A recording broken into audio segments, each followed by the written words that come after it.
रात के अंधेरे में सुनसान सड़कों पर दौड़ते ट्रकों के इंजन की गूंज, दूर दूर तक फैला सन्नाटा और हवा में बहती अजीब सी ठंडक। ये कहानी एक ऐसे हाईवे की है जहां रात के वक्त दिखने वाली एक सुंदर लड़की की आत्मा ने कई लोगों की जिंदगी बदल दी। कुछ ने उसे देखकर अपने होश खो दिए तो कुछ की जान ही चली गई। लेकिन इस चुड़ैल की कहानी सिर्फ डरावनी ही नहीं थी, इसमें एक अधूरी प्रेम कहानी भी छुपी थी जो आज भी उस हाईवे पर गूंजती है। शुरुआत का खौफनाक मंजर। हिमाचल प्रदेश की घुमावदार पहाड़ियों के बीच से गुजरने वाला NH-22 रात के वक्त भूतिया हो जाता था। गांव वालों का कहना था कि सूरज ढलने के बाद इस रास्ते से गुजरने वाले कई ट्रक ड्राइवर या तो लापता हो जाते थे या फिर बुरी तरह घायल होकर वापस लौटते थे। ट्रक ड्राइवरों के बीच एक किस्सा बहुत मशहूर था, सफेद साड़ी वाली लड़की की आत्मा। लोगों का कहना था कि आधी रात के वक्त जब हाईवे पर दूर दूर तक कोई नहीं होता तो सड़क किनारे एक सुंदर लड़की दिखाई देती थी। उसकी बड़ी बड़ी आंखें, लंबे खुले बाल और चेहरे पर रहस्यमयी मुस्कान। वो मदद मांगने के बहाने गाड़ियों को रोकती थी और जो भी रुकता वो कभी सही सलामत घर नहीं लौटता। ड्राइवर अर्जुन की मुलाकात। एक ठंडी सर्दियों की रात अर्जुन, जो कि एक एक्सपीरियंस ट्रक ड्राइवर था, मनाली से चंडीगढ़ की ओर निकल पड़ा। उसे इन कहानियों पर यकीन नहीं था, उसे बस अपना माल सही समय पर पहुंचाना था। लेकिन जैसे जैसे रात गहराती गई उसे अजीब अजीब सी आवाजें सुनाई देने लगीं। कभी किसी के हंसने की हल्की गूंज, कभी पायल की छन छन। रात के 2 बजे जब अर्जुन हाईवे के सबसे डरावने मोड़ पर पहुंचा तो उसने देखा सड़क किनारे खड़ी एक लड़की हाथ हिला रही थी। सफेद साड़ी, लंबे बाल और गहरी काली आंखें। अर्जुन की रूह कांप गई, लेकिन उसके दिल ने कहा कि ये बस उसकी थकावट की वजह से हो रहा है। पर जैसे ही उसने गाड़ी आगे बढ़ाई, लड़की ट्रक के आगे आ गई। अर्जुन ने तेजी से ब्रेक मारा और दिल की धड़कनों को संभालते हुए नीचे उतरा। भैया, मेरी गाड़ी खराब हो गई है, क्या आप मुझे घर छोड़ सकते हैं? लड़की ने नर्म आवाज में पूछा।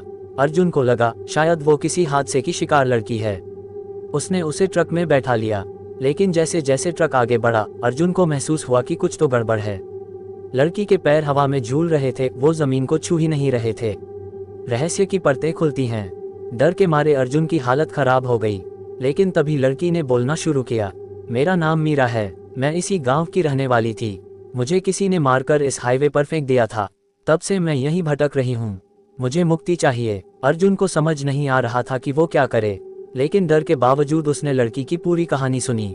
मीरा को एक लड़के से प्यार हो गया था, लेकिन उसके परिवार ने इस रिश्ते को कबूल नहीं किया। एक दिन मीरा का प्रेमी उसे भगा कर ले जा रहा था, लेकिन उसके भाइयों ने हाईवे पर उसका पीछा किया। उन्होंने मीरा को गाड़ी से बाहर खींचकर उसकी हत्या कर दी। उसका प्रेमी वहां से भाग निकला और तब से उसकी आत्मा इंतजार कर रही थी कि कोई उसकी अधूरी प्रेम कहानी को खत्म करे। डर और मोहब्बत की जंग। अर्जुन को मीरा की बातों पर भरोसा होने लगा। उसने ठान लिया कि वो उसकी आत्मा को शांति दिलाएगा। वो गांव के एक अघोरी बाबा के पास गया, जिसने उसे एक खास पूजा करने की सलाह दी। अर्जुन ने हिम्मत जुटाई और आधी रात को उस मोड़ पर जाकर पूजा की। जैसे ही मंत्र पूरे हुए, मीरा की आत्मा सामने आई। उसकी आंखों में आंसू थे। अर्जुन ने उसे भरोसा दिलाया कि उसकी आत्मा को अब मुक्ति मिल जाएगी। अचानक तेज हवा चलने लगी, पेड़ हिलने लगे और मीरा की आत्मा धीरे धीरे हल्की होने लगी।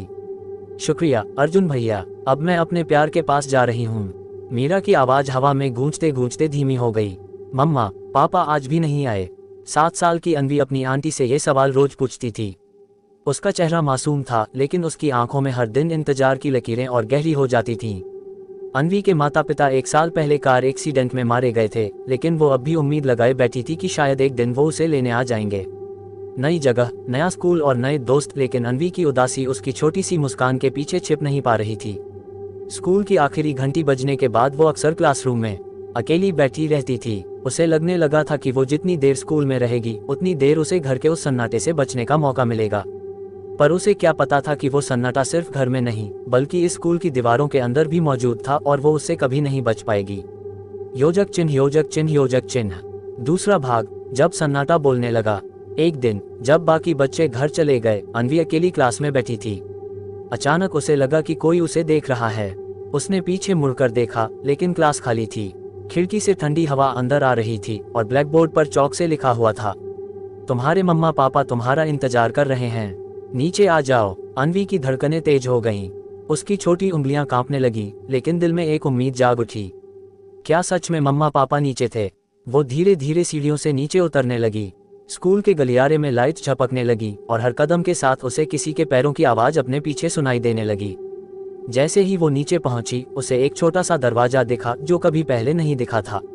दरवाजा थोड़ा सा खुला था और अंदर से किसी के रोने की आवाज आ रही थी।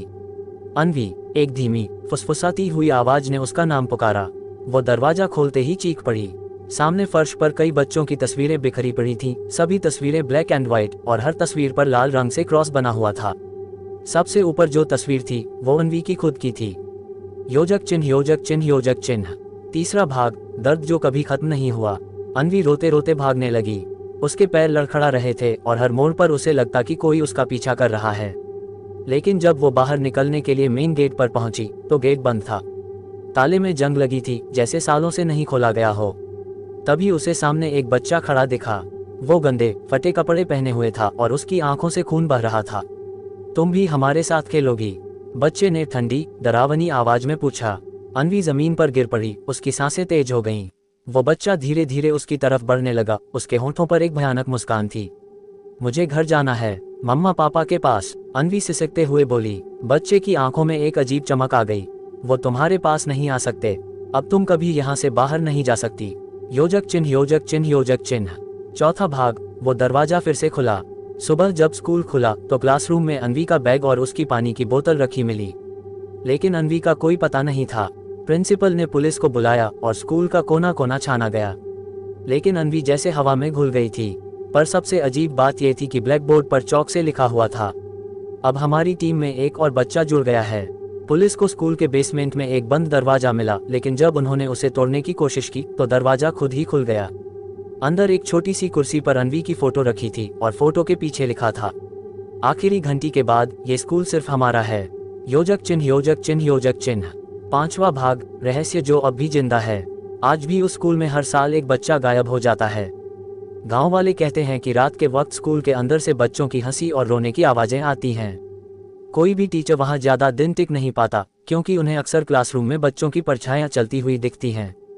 पर सबसे डरावनी बात यह है, उस स्कूल की आखिरी घंटी कभी 3 बजे बजती थी, लेकिन अन्वी के गायब होने के बाद हर घड़ी की सुइयां खुद ब खुद 3 बजे पर रुक जाती हैं।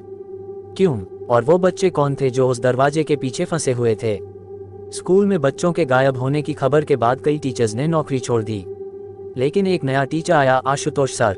वो पढ़ाई में सख्त थे पर बच्चों से प्यार भी बहुत करते थे। उनकी आंखों में एक अलग ही चमक थी, जैसे वो इस स्कूल की हर ईंट को जानते हों। उन्होंने आते ही स्कूल की मरम्मत शुरू करवाई, बच्चों को खुश करने के लिए नई पेंटिंग्स बनवाई, लेकिन वो बेसमेंट वाला दरवाजा, उसे उन्होंने हाथ भी नहीं लगाया। सर, नीचे मत जाए, वहाँ कुछ है, बच्चों ने डरते हुए कहा। आशुतोष सर मुस्कुराए और बोले, डर से भागने से अच्छा है उसका सामना करना। पर शायद वो खुद भी नहीं जानते थे कि जिस डर का सामना करने की वो बात कर रहे थे, वो उनकी अपनी आत्मा को निगलने वाला था। योजक चिन्ह, योजक चिन्ह, योजक चिन्ह। दूसरा भाग, आधी रात की परछाई। एक दिन स्कूल में देर रात तक रुकने के बाद जब आशुतोष सर घर जाने लगे तो उन्हें लगा कि कोई उन्हें देख रहा है। स्टाफ रूम की खिड़की से उन्होंने झांका। स्कूल के गेट पर एक छोटी बच्ची खड़ी थी। वो ठंड में कांप रही थी, पर उसकी आंखें अजीब तरीके से चमक रही थीं। आप मेरी मदद करेंगे? बच्ची ने फुसफुसाते हुए पूछा।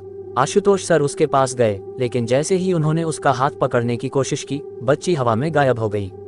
और उसी पल स्कूल की घंटी खुद ब खुद बज उठी, जबकि वो रात के 12 बजे थी। ये घंटी इतनी रात को कैसे बजी? उनका दिल तेजी से धड़कने लगा। फिर उन्हें बेसमेंट के दरवाजे के नीचे से हल्की रोशनी आती दिखी, जैसे कोई अंदर कुछ लिख रहा हो। योजक चिन्ह, योजक चिन्ह, योजक चिन्ह। तीसरा भाग, डर की दरवाजे के पीछे की दुनिया।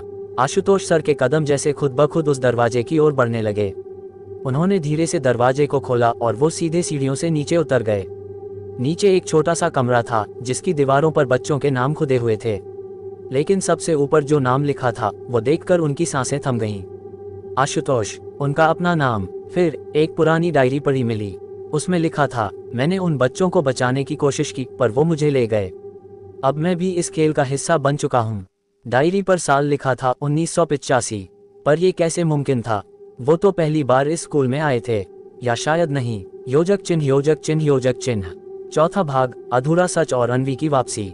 अगले दिन बच्चों ने कहा कि उन्होंने अन्वी को खिड़की में खड़ा देखा था। उसकी आंखों से खून बह रहा था और वो बार बार एक ही लाइन बोल रही थी, मुझे घर जाना है। आशुतोष सर अब समझ गए थे कि कुछ बहुत गलत है।